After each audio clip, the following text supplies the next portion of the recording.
अगर अफगानिस्तान बगराम एयरबेस को उन लोगों को वापस नहीं देता है जिन्होंने इसे बनाया है, यानी संयुक्त राज्य अमेरिका को, तो बुरी चीजें होने वाली हैं। अमेरिकी राष्ट्रपति डोनाल्ड ट्रंप का सीधा और कठोर बयान है ये, जो 21 सितंबर को साझा किया गया था।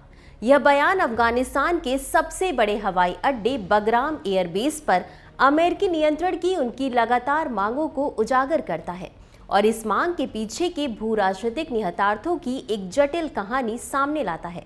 इस मांग के पीछे के इतिहास, अमेरिकी भागीदारी और ट्रंप के तर्कों को समझना महत्वपूर्ण है, खासकर जब यह क्षेत्र में चीन के बढ़ते प्रभाव और भारत के सुरक्षा हितों से जुड़ा हो। बगराम एयरबेस का इतिहास 20वीं सदी के मध्य से शुरू हुआ, जब 1950 के दशक में सोवियत संघ ने इसे रणनीतिक रूप से महत्वपूर्ण परवान प्रांत में बनाया था, जो काबुल से लगभग 60 किलोमीटर उत्तर में स्थित है। उस समय अमेरिका और सोवियत संघ दोनों अफगानिस्तान में अपना प्रभाव बढ़ाने की होड़ में थे।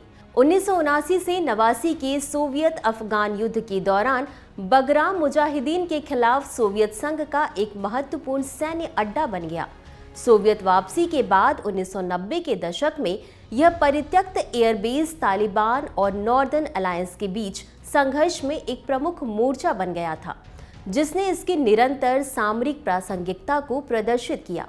11 सितंबर 2001 के हमलों के बाद अमेरिका और उसके सहयोगियों ने तालिबान शासन को हटा दिया और बगराम एयरबेस पर नियंत्रण कर लिया।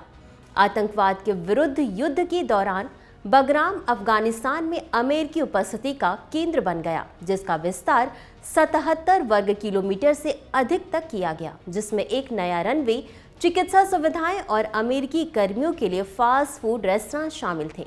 एक समय में इसने एक निरोध सुविधा के रूप में भी काम किया, जिसकी तुलना ग्वांतानामो बे बेस से की जाती थी, जहां यातना और दुर्व्यवहार की खबरें थीं। हालांकि अमेरिकी प्रशासन के तहत 2020 में तालिबान के साथ एक समझौते पर हस्ताक्षर किए गए, जिसमें अफगानिस्तान से सभी नाटो सैनिकों की वापसी का प्रावधान था।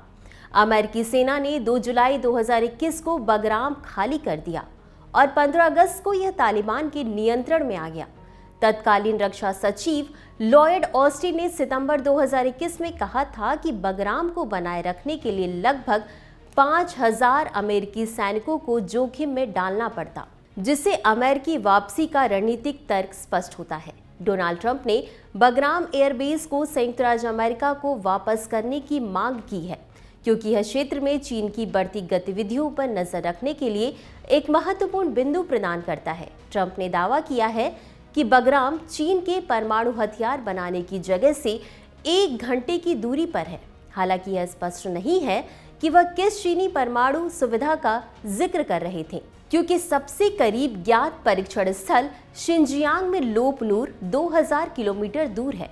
यह बयान मध्य एशिया में क्षेत्रीय शक्ति संतुलन में बगराम के महत्वपूर्ण रणनीतिक मूल्य को रेखांकित करता है।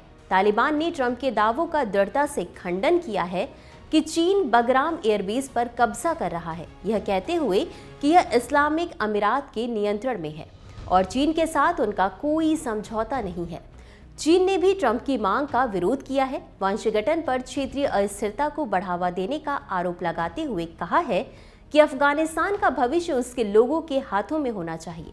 हालांकि इसमें कोई दो राय नहीं है कि भारत के लिए अफगानिस्तान एक महत्वपूर्ण गलियारा है, जिसके माध्यम से वह मध्य एशिया और उसके आगे अपनी रणनीतिक पहुंच और प्रभाव का विस्तार कर सकता है। भारत ने अफगानिस्तान में मानवीय और विकासात्मक सहायता प्रदान करने की नीति अपनाई है, जिससे अफगान के बीच जबरदस्त सद्भावना अर्जित हुई है।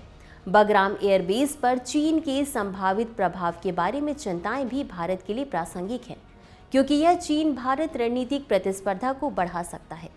इस जटिल भू राजनीतिक परिदृश्य में भारत अपनी स्वतंत्र नीति को बनाए रखने या अमेरिका जैसे क्षेत्रीय शक्तियों के साथ गठबंधन करने के विकल्पों का मूल्यांकन कर रहा है, ताकि क्षेत्र में स्थिरता और अपने सुरक्षा हितों को सुनिश्चित किया जा सके। बगराम का नियंत्रण न केवल अमेरिकी हितों के लिए रणनीतिक मूल्य रखता है, बल्कि खुफिया जानकारी साझा करने और क्षेत्र में आतंकवाद विरोधी सहयोग को बढ़ाने में भी भारत जैसे सहयोगी देशों को लाभ पहुंचा सकता है। तो चर्चा को यही विराम देते हुए नोट कर लेते हैं आज का सवाल। बगराम एयरबेस के सामरिक महत्व का मूल्यांकन करें और इसके नियंत्रण के लिए ट्रंप की मांग के भू राजनीतिक निहितार्थों तथा भारत की सुरक्षा हितों पर चर्चा करें। तो आज के लिए बस इतना ही। धन्यवाद।